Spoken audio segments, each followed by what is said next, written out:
Hello everyone, this is Kino from Kino Creates Games, and today I'll be going over how to create an old school invincibility effect in HaxeFlixel. Now, I left everything primarily blank, so we'll be doing this from scratch and showing you how it's done. So, to start off, we decided to make a class player that extends the flex sprite, which is pretty much the most bare bones thing that you'll be using in HaxeFlixel. And what we're going to do is add in a couple of methods and a couple of important parameters to allow us to create this player object that will have the invincibility effect. So let's get into it. We're going to make a constructor for the player, and also we're going to create some variables that will allow us to make that invincibility effect in an easy way. Let's do it. So let's start with the constructor. In HaxeFlixel, we tend to, at least I do, put the X and Y values for the player in the constructor. And because we're extending from something, we're going to be using the X and Y and passing it in to allow us to extend that class and put the player in the proper coordinates when we add it to the screen.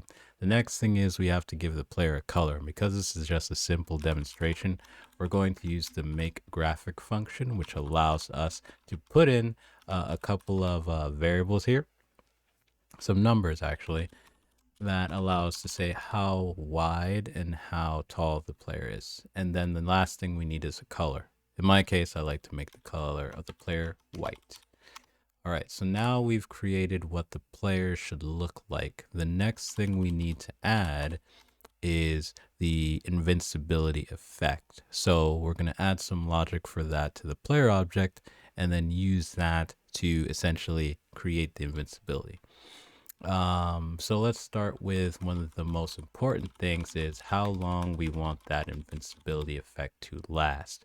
So in that case, we're going to have an invincibility time, and it's going to be a float, and we're going to say it's going to be like 1.5 seconds.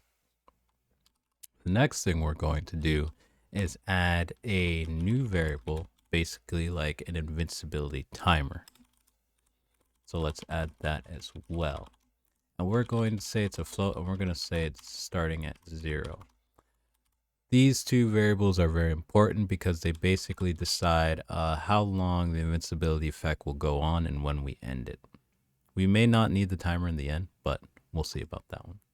So the next thing we need to know is that because it's a sprite, when it gets added to the screen, it's going to update over and over, just like anything would in the game engine. So now we can add the update function. And because we are making a update on something that prior a class that we are extending from, all we need to do is override it. So here we're going to override the update function and then pass in a lapse. And the next thing we want to do actually is create a function for when this invincibility will happen. So we're going to make a take damage function for the player. We're going to say that it takes in a value that is an integer and affects the health of the player. So what we're going to do is that whenever the player takes damage, we're going to minus the health by the value and call it a day. So health minus equal value, and that means the player health will go down. The next thing we're going to do is start an invincibility effect. Now, I said we were going to use the timer, but there's actually an easier way to do this in HaxeFlixel using some of the out-of-the-box functionality. And that functionality is the flickering effect to really create that old school feel. So we're going to go this.flicker, and then we're going to put the duration, which is why we made that timer, that time value before, and then we're going to put the interval. Let's just use the default, and then let's say end visibility set to true. That means it will end on the player being shown on screen rather than not being shown on screen. The next thing we can add, if you notice, is a completion callback. And what that means is we can add a function that takes in the effect, the flicker, and then we can say whatever we want to do when it's done. And this is why it's so powerful, because now we can get rid of this invincibility timer and just do public var is invincible, and then set it to a Boolean. By default, it will be false. And then now, if the player takes damage, we're going to say make them invincible. So we're going to say is invincible equals true. And then when the player is done flickering, aka they're done taking damage, we are going to set the invincibility to false. And then, so now we've created that effect. The interesting thing now, though, is that because since we've created this effect, we also need to kind of account for that invincibility in the code. So let's do that next. So what would that really entail? That basically means we need to check is invincible at the start. And if it is invincible, don't do anything, obviously. And then otherwise, we're going to decrement the health. And then we're going to start the flickering effect. Now, just to make this more prominent, we are going to make it 3.5 seconds. And then what we're going to do is take this code and use it in the play state, which is like the main scene for your Flixel game, and add it there so we can test it out. So let's go to the play state. And we're going to add the player object. Let's get rid of this hello world. And let's add a new player to the scene. So we're going to say new player.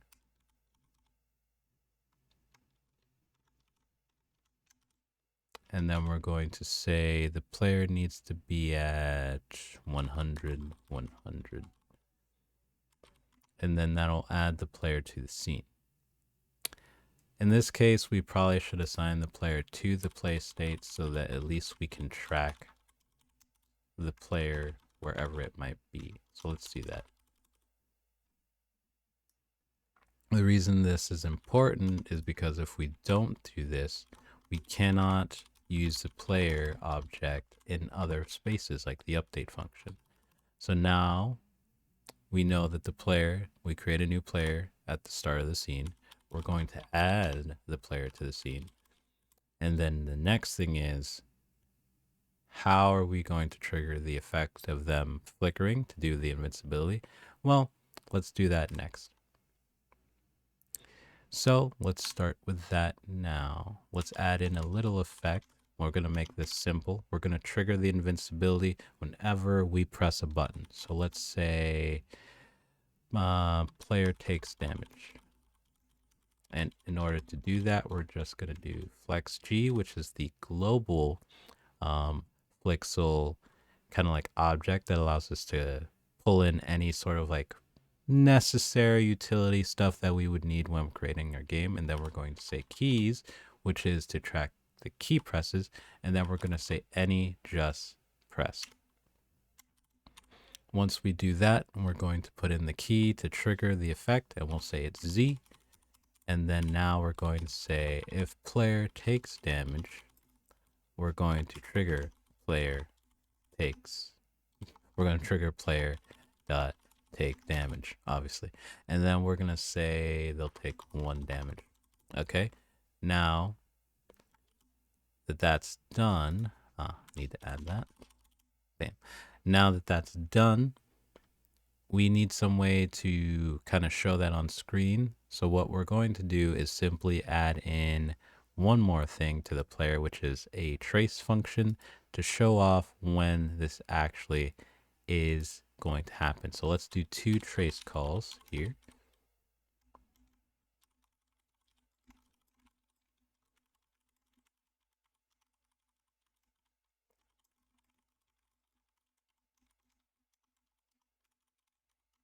And then let's add one more here.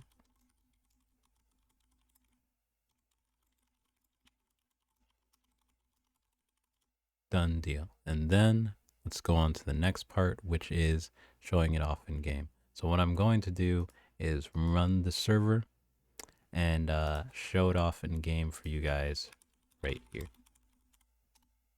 So give it a moment. We're going to start the server, and then we'll be able to show the game on screen and what it would look like.